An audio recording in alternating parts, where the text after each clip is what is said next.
상상해 보세요. 당신이 방금 나라 전체를 멸망의 위기에서 구해냈습니다. 네.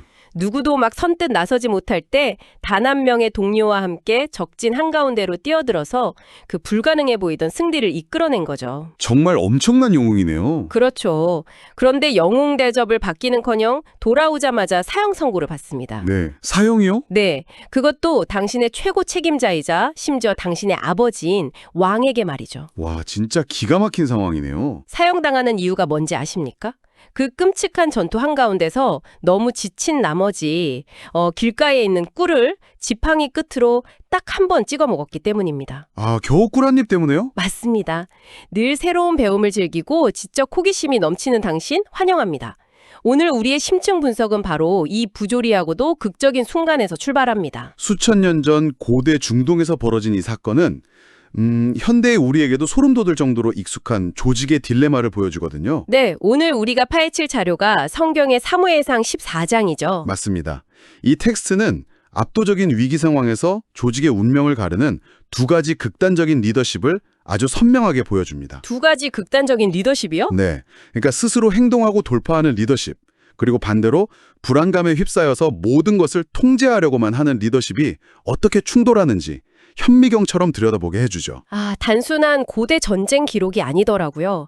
당시 상황을 먼저 좀 짚어볼까요? 네, 좋습니다. 이스라엘 백성은 600명 남짓 남아 있었고 무기조차 제대로 없었습니다. 아주 절망적인 상황이죠. 반면에 적국인 블레셋 군대는 성경의 표현을 빌리자면 해변의 모래같이 허다한 무리였거든요. 600명대 셀 수 없는 대군이라 그야말로 교착 상태네요. 네, 그런데 여기서 정말 기가 막힌 건 이스라엘의 치고 리더 사울 왕의 위치입니다. 아, 사울이 어디 있었죠? 사울 왕은 기브와 변두리의 커다란 석류나무 아래에 머물고 있었어요. 그것도 제사장과 함께 말이죠. 국가적인 괴멸 위기인데 최고 리더는 안전한 후방의 나무 그늘 아래서 종교적 권위자와 함께 시간을 보내고 있었다는 뜻이네요. 맞아요. 뭔가 좀 이상하잖아요. 이건 행동이 완전히 멈춰버린 그 마비된 리더십을 상징적으로 보여주는 장면이거든요. 마비된 리더십이요? 네, 사울은 현장의 상황을 타개할 어떤 주도권도 쥐지 못하고 그저 외부의 압도적인 위협 앞에서 꽁꽁 얼어붙어 있었던 겁니다. 아, 진짜 답답한 상황인데 바로 그때 사울의 아들인 요나단 왕자가 판을 완전히 흔들어 버립니다. 그렇죠. 요나단이 움직이기 시작하죠. 왕의 아버지한테 보고도 안 하고 자신의 무기를 드는 소년 딱 한 명만 데리고 블레셋 진영으로 향하잖아요. 네, 단 2명서요. 게다가 그들이 지나가는 길목에는 보세스와 세네라는 아주 험하고 가파른 두 개의 바위가 버티고 있었습니다. 지형적으로 완벽하게 분리한 곳으로 스스로 걸어 들어간 거예요. 여기서 요나단이 그 무기든 소년에게 한 말이 이 상황을 관통하는 핵심입니다. 뭐라고 했죠? 여호와의 구원은 사람의 많고 적음에 달리지 아니하였느니라 라고 선언하거든요. 와, 사람의 많고 적음에 달리지 않았다. 네, 이 선언은 단지 종교적인 믿음을 넘어선 겁니다.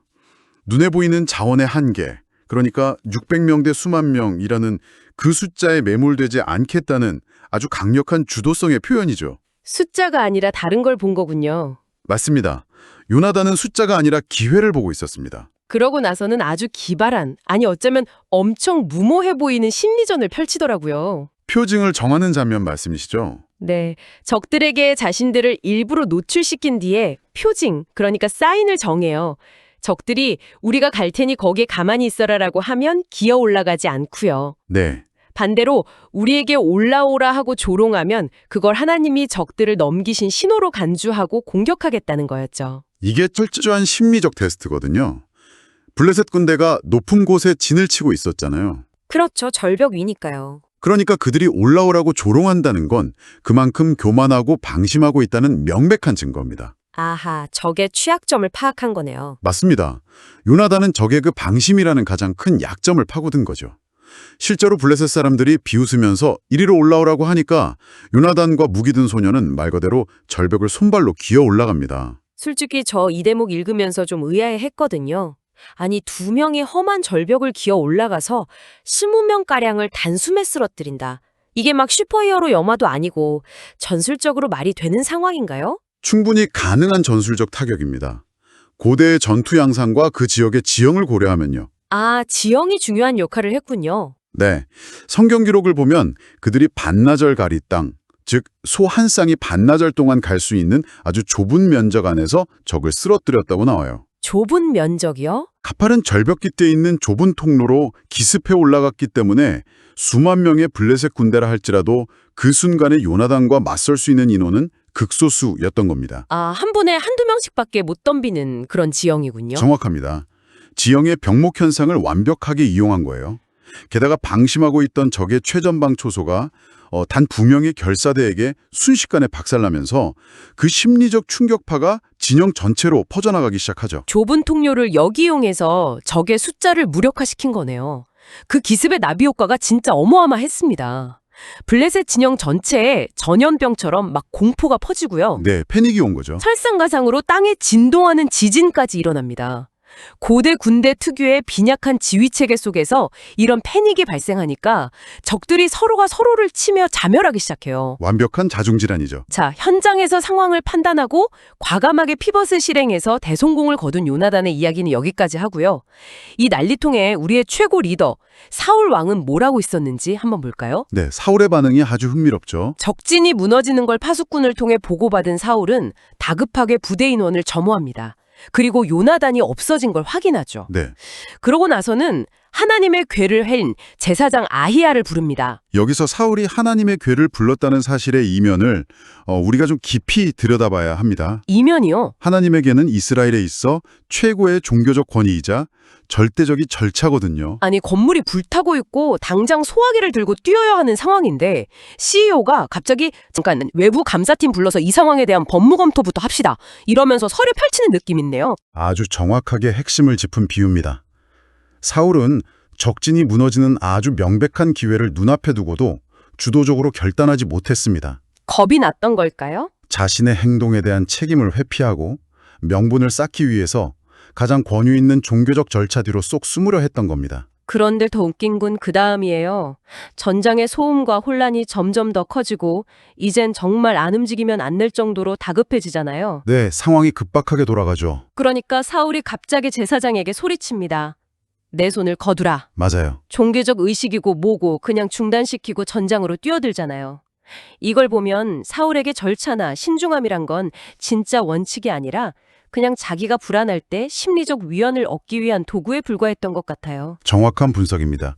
사울의 행동은 철저히 외부 상황에 대한 리액션, 즉 수동적인 반응에 불과해요. 리액션이요? 요나단이 보이지 않는 확신을 가지고 먼저 행동을 일으키는 액터, 행위자였다면 사울은 상황이 등을 떠밀어야만 마지못해 움직이는 리액터였던 셈이죠. 액터와 리액터의 차이군요. 네, 리더가 내면의 확신 없이 상황에만 이렇게 휘둘리게 되면 조직은 결정적인 타이밍을 놓치거나 엉뚱한 곳에 에너지를 낭비하게 됩니다. 어쨌든 사울이 뒤늦게 합류하고 바위 틈에 숨어있던 이스라엘 사람들과 블레셋 편에 붙었던 변절자들까지 가세하면서 전투는 이스라엘의 대승리로 굳어집니다. 다행스러운 일이죠. 요나단이 쏘아올린 작은 공이 진짜 기적을 만든 거죠. 그런데 여기서부터 상황이 아주 이상하게 돌아갑니다. 사울의 맹세가 등장하는 시점이군요. 네, 다 이겨가는 이 시점에 사울이 돌연 군대 전체에 저주가 담긴 맹세를 선포해요. 내가 원수를 갚는 저녁 때까지 아무 음식이라도 먹는 자는 저주를 받을 것이다. 정말 치명적인 실수입니다. 이 맹세 때문에 한창 싸워야 할 전두병들이 하루 종일 굶주림에 시달리게 되거든요. 리더십의 관점에서 볼 때 사울의 이 맹세는 최악의 자충수입니다. 숲에 꿀이 흐르는 것을 보고도 군인들이 맹세가 두려워서 아무도 손을 대지 못했잖아요. 눈앞에 먹을 게 있는데도요? 승리의 모멘텀을 이어가기 위해서는 현장의 군인들에게 에너지를 공급하는 것이 기본 중의 기본 상식입니다. 잠깐만요. 제가 여기서 사울을 조금만 변호해 보자면요. 네, 해보시죠. 지금 적들이 막 도망치고 있잖아요. 이 타이밍에 밥 먹는다고 주저앉으면 적을 다 놓칠 수도 있단 말이죠. 그렇게 생각할 수도 있겠네요. 그러니까 리더로서는 한 놈이라도 더 처치하기 위해 군대의 정신력을 최고조로 무장시키고 식사 시간조차 아껴서 몰아붙여야 하는 전시 상황의 무관용 원칙을 세운 것 아닐까요? 전시 상황의 긴박함을 고려하더라도 사울의 명령은 합리적인 동기부여가 전혀 될 수 없습니다. 그의 맹세를 자세히 뜯어보면 목적이 완전히 다릅니다. 목적이 다르다고요? 네, 이스라엘의 승리나 국가적 구원이 목적이 아닙니다. 내가 내 원수에게 보수하는 때까지 라고 명시하거든요. 아, 내가 내 원수에게. 지극히 개인적이고 감정적인 분노가 투영되어 있는 거죠. 사울은 지금 이 위대한 승리가 자신의 주도로 이루어진 것이 아니라는 사실을 무의식적으로 깨달은 겁니다. 콤플렉스 같은 거네요. 맞습니다. 그래서 맹세라는 강력한 통제 수단을 통해서 다시 군대 위에 자신의 권위를 억지로 세우려 한 것입니다. 이건 인위적인 위기 상태를 조장하는 전형적인 마이크로 매니징입니다. 와, 자기가 영웅이 되지 못한 상황을 덮으려고 직원들을 굶기면서까지 자기 통제력을 과시했자는 거군요. 주말 철야 강요해서 직원들 다 지치게 만들고 결국 전체 프로젝트 망치는 상사와 다를 게 하나도 없네요. 아주 적절한 비유입니다. 결국 이 맹세는 조직 전체의 퍼포먼스를 산산조각냅니다. 네, 아버지의 맹세를 듣지 못했던 요나단은 숲에서 지팡이 끝으로 꿀에 딱 찍어 먹죠. 성경은 요나단이 꿀을 먹고 눈이 밝아졌다, 즉 기력을 회복했다고 아주 물리적이고 현실적으로 묘사하더라고요. 에너지가 공급된 거니까요. 그리고 요나단은 부하들에게 맹세 이야기를 듣고는 아버지를 정면으로 비판합니다. 내 부친이 이 땅을 곤란하게 하셨다. 백성들이 전리품을 먹었다면 적들을 훨씬 더 많이 쳤을 텐데 하고 말이죠. 요나단의 그 지적은 아주 정확한 현실 인식입니다. 리더의 비현실적이고 감정적인 규칙이 어떻게 조직원들의 한계를 초래하는지 명확히 보여주죠. 진짜 맞는 말이네요. 게다가 실제로 사울의 맹세가 불러온 나비 효과는 여기서 끝이 아닙니다. 아, 고기 사건이 터지죠. 네. 이스라엘 군대는 믹마스에서 아얄론까지 엄청난 거리를 추격하며 싸웠습니다. 굶주림이 극한에 달한 백성들이 결국 탈취한 양과 소를 땅에서 막 잡아가지고 그 고기를 핏째로 먹어버리는 끔찍한 사건이 발생합니다. 고기를 핏째 먹는다는 건 단순히 비위생적이다 이런 차원의 문제가 아니잖아요. 이스라엘 사회에서 굉장히 심각한 금기사항 아닙니까? 그렇습니다. 고대 이스라엘 율법에서 피는 곧 생명을 상징하기 때문에 고기를 핏째 먹는 것은 철저히 금지된 규례였습니다. 완전 핵심 가치네요. 네, 민족의 핵심 정체성이 걸린 문제였죠. 사울의 그 억지스러운 통제가 구성원들을 생리적 한계점까지 몰아넣었고 결국 그들이 목숨 걸고 지키려 했던 율법과 도덕적 선까지 다 넘게 만들어버린 겁니다. 와, 리더의 잘못된 마이크로 매니징이 어떻게 조직의 핵심 가치마저 파괴해버리는지 그 과정을 아주 적나라하게 보여주는 대목입니다. 끔찍하네요, 진짜. 그런데 이 상황에서 사울의 반응이 예술입니다. 백성들이 고기를 핏째 먹는다는 보고를 듣고는 너희가 무신하게 행하였다. 즉, 너희가 믿음 없이 죄를 지었다고 막 호통을 쳐요. 전형적인 책임 전가죠. 원인은 자기가 제공해 놓고 결과에 대해서는 부하들을 비난하는 거잖아요. 그러고는 큰 돌을 굴려오게 해서 거기서 짐승을 제대로 잡게 통제하고 처음으로 여호와를 위해 제단을 쌓습니다. 사울은 끊임없이 증상만 치료하려 할 뿐 이 사태의 근본적인 원인을 전혀 돌아보지 않습니다. 증상만 치료한다. 네.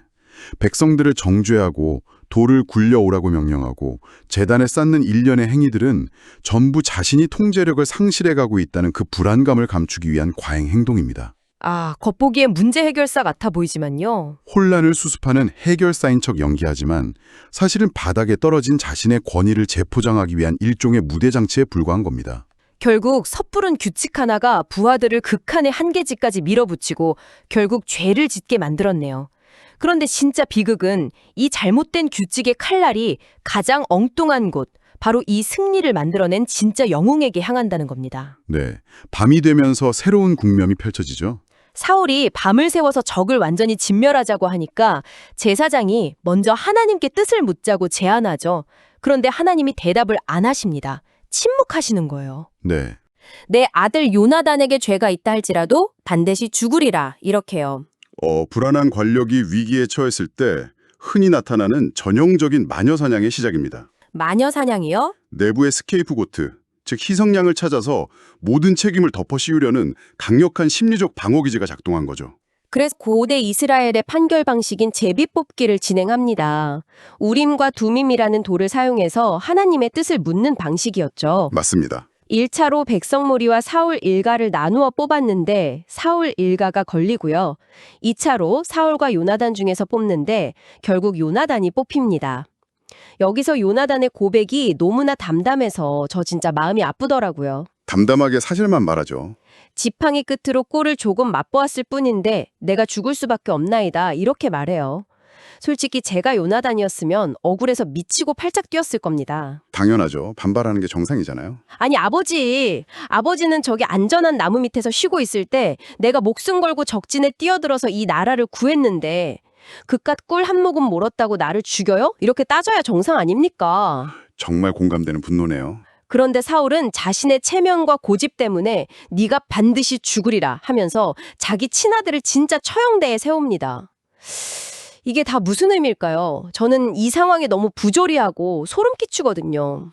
이 극단적인 부조리함이야말로 이 텍스트가 우리에게 던지는 가장 예리한 질문입니다. 어떤 질문이죠? 절대적인 직위, 그리고 맹세라는 강압적인 도구를 통해 자신의 권위를 증명하려 했지만 정작 그 권위로 한 일은 나라를 구한 영웅을 죽음으로 몰아넣은 것뿐이었습니다. 최악의 결과네요. 명분과 체면에 눈이 멀어서 조직의 핵심 인재를 제거하려는 무능한 리더의 최후의 발악이라고 볼 수 있죠. 하지만 바로 그 처형의 순간에 권위의 거대한 역전 현상이 일어납니다. 권위의 역전이요? 네, 철저히 통제받고 억눌려 있던 백성들이 직접 개입하는 것입니다. 아, 맞습니다. 백성들이 왕 앞을 떡 가로막고 외치는 이 장면은 정말 영화의 클라이맥스 같았어요. 아주 드라마틱하죠. 이스라엘의 이 큰 구원을 이룬 요나단이 죽겠습니까? 결단코 그렇지 않습니다. 여호와의 살아계심을 두고 맹세하건대 그의 머리털 하나도 땅에 떨어지지 않을 것은 그가 오늘 하나님과 동역하였음이니이다. 와, 왕의 절대적인 사형 선고를 백성들이 완전히 뒤집어버려요. 이 대목의 의미는 매우 큽니다. 백성들은 사울의 맹세나 그 급조한 제단 혹은 제비 뽑기 같은 표면적인 종교의식에 전혀 속지 않았습니다. 진실을 본 거군요. 네, 그들은 누가 진짜로 이스라엘의 구원을 가져왔는지, 이 절망적인 위기 상황에서 누가 주도적으로 한계를 돌파했는지 아주 정확히 꿰뚫어 보았던 것입니다. 진짜 리더가 누군지 알았던 거네요. 사울의 머리에는 화려한 왕관이 씌워져 있었지만 백성들의 마음속 진정한 리더십은 오직 무기든 소년 하나를 데리고 절벽을 기어오른 요나단에게 있었습니다. 백성들의 인정이 진짜 권위였네요. 아주 통쾌한 순간입니다. 이 백성들의 단호한 거부권 행사 앞에서 사울은 아무 말도 하지 못하고 그냥 멈춰서고 맙니다. 와, 사울의 왕관이 바닥에 떨어져서 산산조각 나는 소리가 막 여기까지 들리는 것 같아요. 철저한 패배죠. 사울은 결국 블레셋 추격을 포기하고 자기 곳으로 동화가 버립니다. 이 모든 혼란과 마녀사냥의 하루를 겪은 후 사울의 남은 통치 기간은 어땠을까요? 14장 후반부 에필로그에 아주 잘 요약되어 있습니다. 네, 사울의 군사적 성과와 권력 구조가 나오잖아요. 모압, 암몬, 에돔, 아말렉 등 사방의 적들과 싸워 이스라엘을 구출했다고 하죠. 그리고 가족 관계가 쫙 나오는데 요나단을 포함한 세 아들과 두 딸, 아내, 그리고 군사령관인 사촌 아브넬까지 아주 철저하게 친족 중심의 권력 체제를 구축합니다. 네, 친족 중심 체제요. 그런데 제 눈에 가장 띈 구절은 맨 마지막이었습니다. 사울의 평생에 블레셋과 큰 싸움이 있었으므로 그가 힘 있는 자나 용맹한 자를 보면 그들을 불러 모았더라. 바로 그 한 줄의 문장이 사울 리더십의 본질과 그가 평생 안고 가야 했던 비극적인 한계를 아주 완벽하게 요약해 줍니다. 평생 전쟁이 끊이지 않았고 그래서 항상 덩치 크고 막 힘센 사람들만 찾아다녀야 했다. 저는 이걸 읽으면서 묘하게 되게 짠하더라고요. 연민이 느껴지죠. 겉으로는 사방의 적을 물리치는 막강한 왕처럼 보였겠지만 속으로는 아무도 믿지 못해서 친척들로만 요직을 채우고 매일매일이 서바이벌 게임 같아서 속이 얼마나 썩어 들어갔을까요? 사울에게는 요나단이 가졌던 그 보이지 않는 가치에 대한 신뢰가 없었습니다. 보이지 않는 가치요? 위기가 닥치면 숫자에 연연하지 않고 담대하게 행동할 수 있는 힘이 내면에 없었기 때문에 끝까지 눈에 보이는 물리적인 힘과 근육, 그리고 혈연으로 뭉친 친족들에게만 의존해야 했던 거죠. 아, 껍데기만 남은 권력이네요. 네, 불안한 권력을 유지하기 위해 끊임없이 외부의 힘을 끌어모으고 사람들을 통제해야만 했던 리더의 아주 피곤하고 공허한 일생을 보여주는 씁쓸한 결말입니다. 자, 오늘 우리의 심층 탐구를 요약해 볼 시간입니다. 절망적인 수적 열세 속에서 한 청년의 담대한 믿음과 과감한 행동이 어떻게 거대한 승리를 만들어냈는지 살펴보았습니다. 요나단의 돌파력이었죠. 반면에 현장을 외면한 채 절차만 따지다가 결국 자신의 권위와 통제적에 갇혀버린 리더의 섣부른 규칙이 그 눈부신 승리를 어떻게 다 망칠 뻔했는지도 똑똑히 목격했습니다. 사울의 통제적 리더십이고요. 다행히도 맹목적인 복종을 넘어서 진실을 볼 줄 아는 백성들의 올바른 판단이 진정한 영웅 요나단을 구해냈습니다. 늘 배우기를 즐기는 당신, 이 이야기를 듣고 계신 당신은 어떠신가요? 스스로에게 질문해 볼 좋은 타이밍이네요. 당신이 속한 조직, 가정 혹은 팀에서 당신은 어떤 역할을 하고 있습니까? 혹시 사울처럼 막 불안감을 감추기 위해 불필요하고 억지스러운 규칙을 만들어서 사람들을 피곤하게 몰아붙이고 있지는 않나요? 네. 아니면 요나단처럼 도저히 불가능해 보이는 상황 속에서도 틈을 발견하고 기꺼이 그 절벽을 기어오르는 수고를 감수하며 돌파구를 만들어내고 계신가요? 오늘 우리가 나눈 이 이야기가 단순히 과거의 오래된 역사로 끝나지 않고 여러분의 일상 속에서 리더십의 본질을 깊이 돌아보는 거울이 되기를 바랍니다. 자, 여기서 당신을 위해 한 가지 새로운 생각거리를 던져드리며 오늘 시간을 닫을까 합니다. 어떤 생각거리죠? 오늘 우리는 주로 주도적인 모나단과 통제하려는 사울, 이 극명하게 대비되는 두 리더에게만 초점을 맞췄습니다. 하지만 잠시 시선을 돌려서 요나단의 옆에 묵묵히 서 있었던 그 무기 든 소년을 한번 떠올려 보십시오. 아, 이름 없는 병사요? 네, 단 2명이서 수만 명의 적진으로 그것도 가파른 절벽을 기어 올라가서 기습하자는 요나단의 미친 제안을 들었을 때 그 이름 없는 병사가 어떻게 대답했는지 기억하십니까? 당신의 마음에 있는 대로 다 행하소서. 맞습니다. 내가 당신과 마음을 같이하여 따르겠습니다. 정말 놀라운 팔로워십이네요. 만약 이 무명의 병사가 왕자님 제정신입니까? 그건 그냥 자살행위입니다. 라며 등을 돌려 도망쳤다면 어땠을까요?